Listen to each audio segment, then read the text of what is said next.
Annonceurs, entrepreneurs, promoteurs et chefs d'entreprise, choisissez dès à présent votre meilleur partenaire média, Ideal Production. Ideal Production est basé à Cotonou au Bénin. Ideal Production, le partenaire exclusif de Sika TV en Afrique.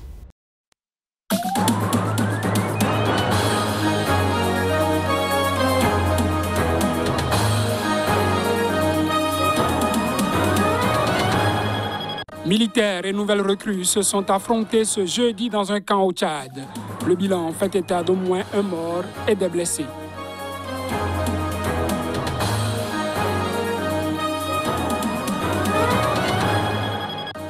Accusé de diffusion de fausses nouvelles et d'attroupement illégal, un opposant à Alpha Condé est devant les tribunaux en Guinée.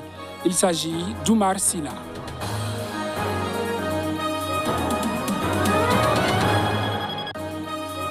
Troisième journée d'audience pour les proches de Guillaume Soro devant la justice ivoirienne. Simon, un des frères de l'ancien président de l'Assemblée nationale, crie au complot.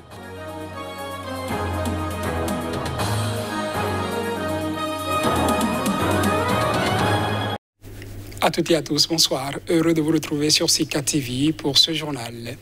Lahi Mohamed, le ministre nigérian de l'Information et de la Culture, s'en est pris à Twitter après la suppression d'un message du président Muhammadu Buhari qui a menacé les responsables des violences actuelles dans le sud-est du Nigeria. Suivons-le. Twitter may have its own rules. Twitter peut être ses propres règles, mais ce n'est pas une règle universelle. Si le président, où qu'il soit dans le monde, se sent très mal et préoccupé par une situation, il est libre de l'exprimer. He is free to express such views. We are not going to be Nous ne nous laisserons pas berner par qui que ce soit. Nous avons un pays à gouverner et nous le ferons au mieux de nos capacités. La mission de Twitter au Nigeria, en citant ces deux exemples, est très suspecte. Quel est leur agenda? What is the agenda? As Twitter deleted Twitter a-t-il supprimé les tweets violents que l'activiste politique Nandi Kanu envoie?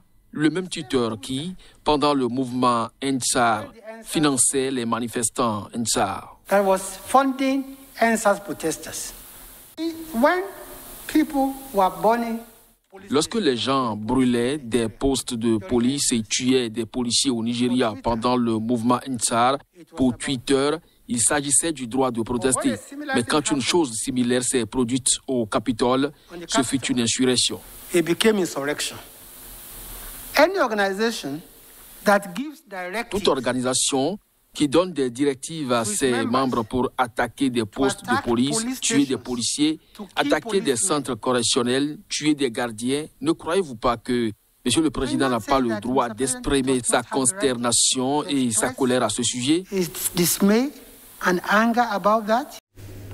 Et à propos, retenez que le gouvernement nigérien a annoncé ce vendredi même la suppression des activités de Twitter dans le pays pour une durée indéterminée, seulement 2 jours après la suppression de tweets du président Muhammadu Buhari concernant donc les auteurs de violences dans une partie du pays.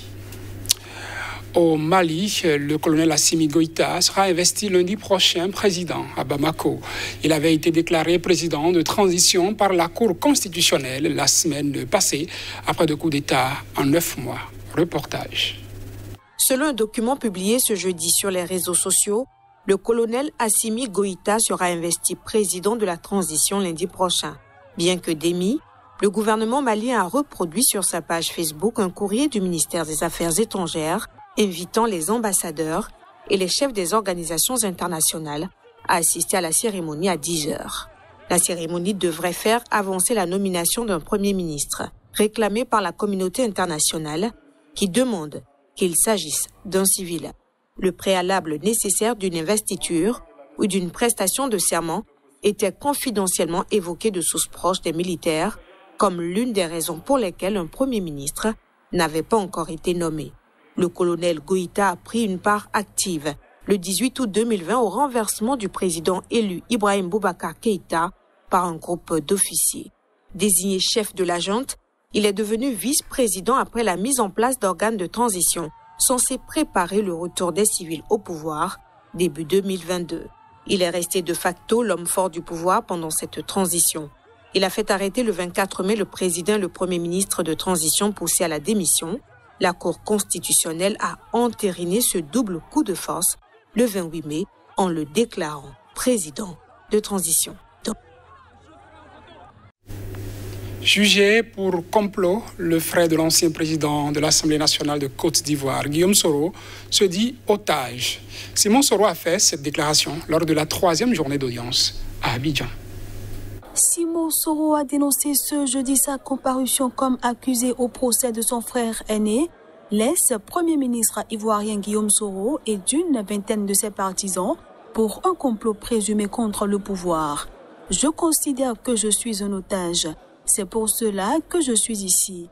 On m'a arrêté parce que je suis le petit frère de Guillaume Soro.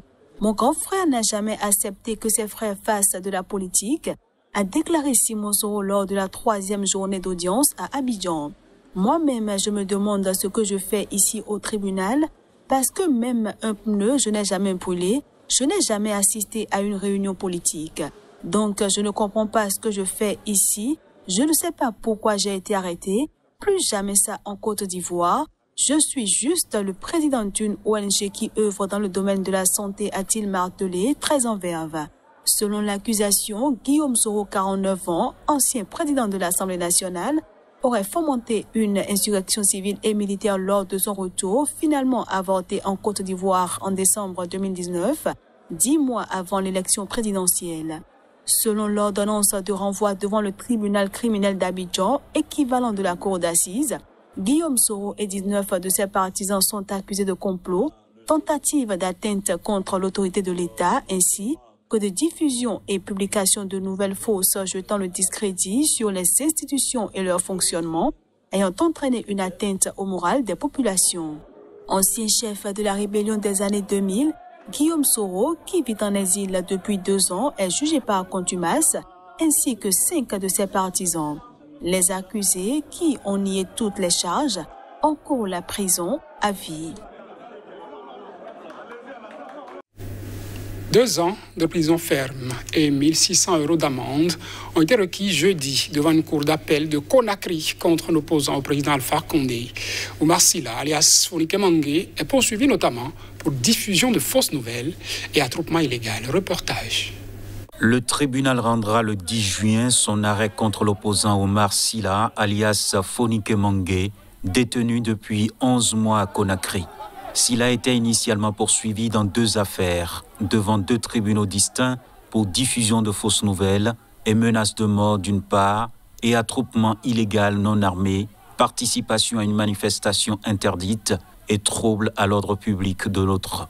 Il avait été relaxé le 11 janvier dans la première affaire, mais le parquet avait fait appel. Dans la 2e affaire, il avait été condamné le 28 janvier à 11 mois de prison et avait fait appel à son tour. Le parquet a réclamé et obtenu jeudi la jonction des 2 affaires en une seule, lors de l'audition devant la cour d'appel de Conakry. En plus de 2 ans de prison, il a réclamé une amende de 20 millions de francs guinéens, soit 1 600 €. Le prévenu n'a pas répondu aux questions du procureur qui lui a demandé s'il reconnaissait avoir dit lors d'une émission de grande écoute sur une radio privée que Condé était un dictateur, un sanguinaire, un tueur, ou avoir demandé à la foule de faire un assaut final sur les institutions. Silla est le responsable de la mobilisation du FNDC, coalition de partis, de syndicats et d'organisations de la société civile qui a mobilisé pendant des mois contre un 3e mandat du président Condé. La contestation, plusieurs fois brutalement réprimée, a fait des dizaines de morts. Alpha Condé, 83 ans, a néanmoins été proclamé vainqueur dès le premier tour de la présidentielle du 18 octobre dernier. Au Tchad, des échauffourées entre militaires et jeunes recrues le jeudi 3 juin dans un camp militaire de Moussoro ont fait au moins 1 mort et 18 blessés, dont de graves selon une source sécuritaire. À l'origine des heurts, un recrutement jugé discriminatoire. Les autorités, elles, démentent. Dans la matinée de ce jeudi, une bagarre a éclaté dans un camp militaire situé en périphérie de Moussoro, ville située à 293 km au nord de N'Djamena. Diverses sources évoquent un recrutement pour la garde présidentielle qui aurait mal tourné. Certaines recrues venues de N'Djamena et d'autres provinces du pays se disent victimes de discrimination. Après avoir été admises, elles auraient finalement été renvoyées par le supérieur en charge du recrutement. Le motif, elles n'appartiendraient pas à la communauté Zagawa, d'où sont issus la hiérarchie militaire et le clan Déby. Les critiques dénonçant une garde présidentielle clanique sont récurrentes au Tchad. Des accusations de discrimination balayées par le ministre de la Défense, Daoud Yaya Brahim. Il évoque un mouvement d'humeur des nouvelles recrues en formation qui ont des difficultés à s'adapter à la vie militaire. Le ministre assure que le calme est revenu dans la journée au camp militaire de Moussoro. Une source locale affirme que l'hôpital reste encerclé par les forces de l'ordre pour sécuriser les blessés, mais aussi éviter une nouvelle bagarre. Le Premier ministre français, Jean Castex, accompagné de plusieurs membres du gouvernement, a rencontré son homologue Hichem Mechichi au siège de la présidence du gouvernement tunisien. Ils ont évoqué ensemble plusieurs questions de partenariat entre les deux pays, notamment les enjeux autour de l'immigration tunisienne en France. Reportage. Le Premier ministre français Jean Castex, accompagné de plusieurs membres du gouvernement, a promis jeudi à la Tunisie l'assistance de Paris pour accompagner les réformes dans ce pays ami, secoué par des crises multiples et mis à genoux par l'épidémie de coronavirus. Au cœur des discussions les plus sensibles, le retour en Tunisie d'une poignée d'individus sur quelques dizaines fichés en France pour radicalisation. Interrogé sur le renforcement du partenariat sécuritaire, Castex n'a pas voulu entrer dans les détails, mais a affirmé que cela concerne aussi bien la question des réadmissions des individus radicalisés condamnés, la maîtrise des flux migratoires, la sécurité dans les infrastructures aéroportuaires et portuaires et la coopération entre les services des deux pays.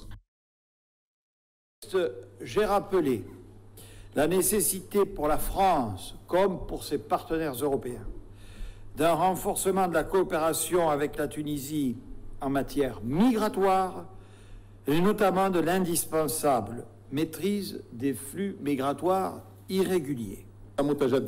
Le nombre de Tunisiens présents illégalement sur le territoire français représente un danger. Le cadre juridique qui existe entre nous et la France nous permet de gérer l'immigration et la question de la présence illégale des Tunisiens sur le territoire français et leur garantit de pouvoir rentrer en Tunisie dans des conditions qui préservent leur dignité.